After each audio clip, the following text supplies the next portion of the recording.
Before dawn, while the city is still holding its breath, a single light flicks on in a quiet apartment. No view of a skyline, no marble floors, just a wooden table with a small crack running through the middle, a mug that's been used for years, and a notebook with dog-eared pages. The person sitting there doesn't look rich. No watch flashing its price, no phone buzzing with attention. Just silence, and a pen moving slowly, deliberately, as if each word costs something. This is where wealth often begins, not with noise, but with quiet. Most people imagine millionaires as loud stories, big wins, sudden breakthroughs, overnight success. But the truth lives in habits so unremarkable, so unglamorous, that they rarely get mentioned. Not because they're secrets, but because they don't sound impressive at dinner parties. These are the quiet habits millionaires never talk about.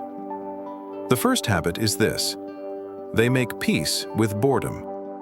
In a world addicted to stimulation, boredom feels like failure. The phone comes out, the app refreshes, the noise returns. But many wealthy people learned something early. Growth hides inside boredom. There's a man who built a logistics empire now worth hundreds of millions. He once said his most valuable skill was the ability to sit alone in a room for hours, thinking. No music, no scrolling, just thinking. Not dreaming, not fantasizing. Thinking about problems that didn't have obvious answers. Boredom creates space, and space allows patterns to reveal themselves. Most people escape boredom. Millionaires mine it. The second habit is uncomfortable patience. Not waiting passively, not killing time, but staying committed when nothing seems to be happening. A woman who quietly owns several apartment buildings once described the first 7 years of her journey as nothing years. No applause, no visible progress. Friends thought she was stuck. Family suggested safer paths. But she kept showing up, doing small, repetitive actions that looked pointless from the outside. Millionaires understand a painful truth. Results often lag far behind effort, and those who quit usually quit during the delay, not the difficulty. Let me ask you something. How long are you willing to work without proof that it's working? The third habit is emotional restraint. Not suppressing emotions, understanding them. When something goes wrong, most people react immediately. They vent, they explain, they defend. Wealthy people often do the opposite. They pause. They let the emotion pass through without handing it the steering wheel. There's a quiet discipline in not responding right away, in not correcting every misunderstanding, in not proving yourself in every room. One investor lost millions in a single decision. No meltdown, no blame. He went home, cooked dinner for his kids, and wrote one sentence in his notebook. What did this teach me that success couldn't? That sentence made him far more money than the deal ever would have. The fourth habit is selective ambition.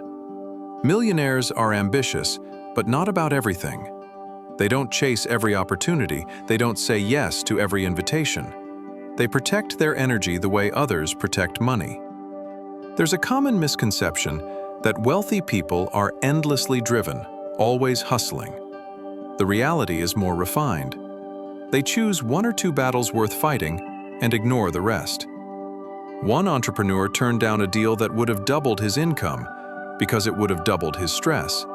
He chose less noise over more money, and that decision quietly multiplied his wealth over the next decade. They know something most people learn too late. Exhaustion is expensive. The fifth habit is reverence for time, especially other people's time. They show up early. They keep meetings short. They don't ramble. Not because they're in a hurry, but because they understand time as a non-renewable asset. A wealthy mentor once ended a meeting mid-sentence. He smiled, stood up, and said, "This conversation has given me what it can. No rudeness, no apology, just clarity. People laughed about it later, but they also remembered it, and they learned. Time wasted can never be reinvested. The sixth habit is quiet learning. No announcements, no posts about grinding, just steady accumulation of understanding. They read things that don't immediately benefit them: history, psychology, systems, human behavior. They connect ideas across fields instead of chasing trends.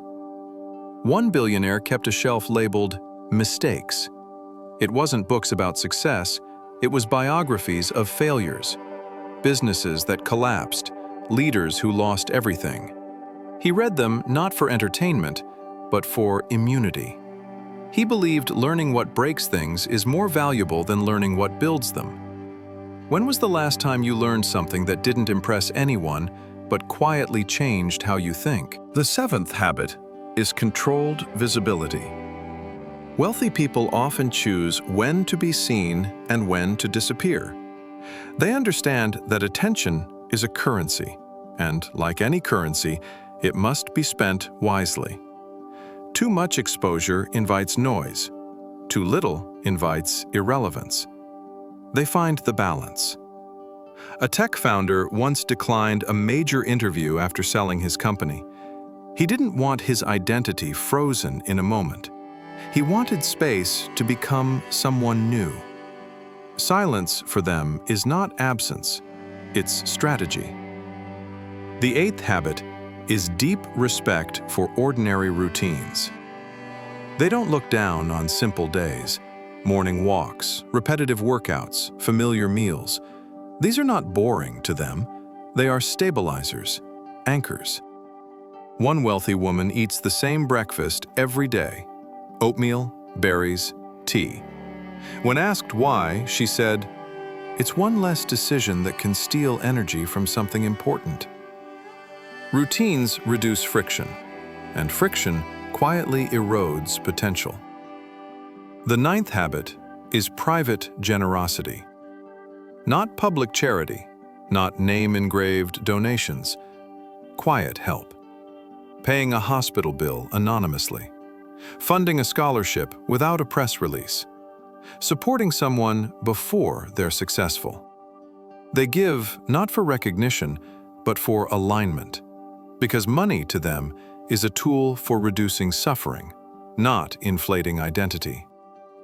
One man helped dozens of former employees start businesses.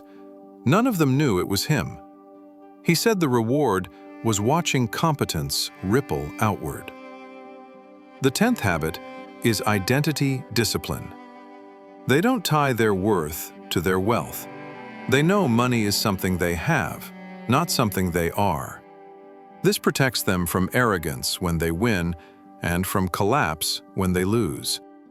A millionaire once lost nearly everything due to a partner's betrayal. When asked how he survived emotionally, he said, "I didn't lose myself. I just lost numbers." That distinction saved his sanity and eventually rebuilt his fortune. Here's the quiet truth behind all of this. These habits don't feel powerful while you're practicing them. They feel slow, invisible, sometimes pointless. That's why they work. Most people are chasing signals, applause, validation, proof. Millionaires often chase alignment between who they are, what they do, and how they live.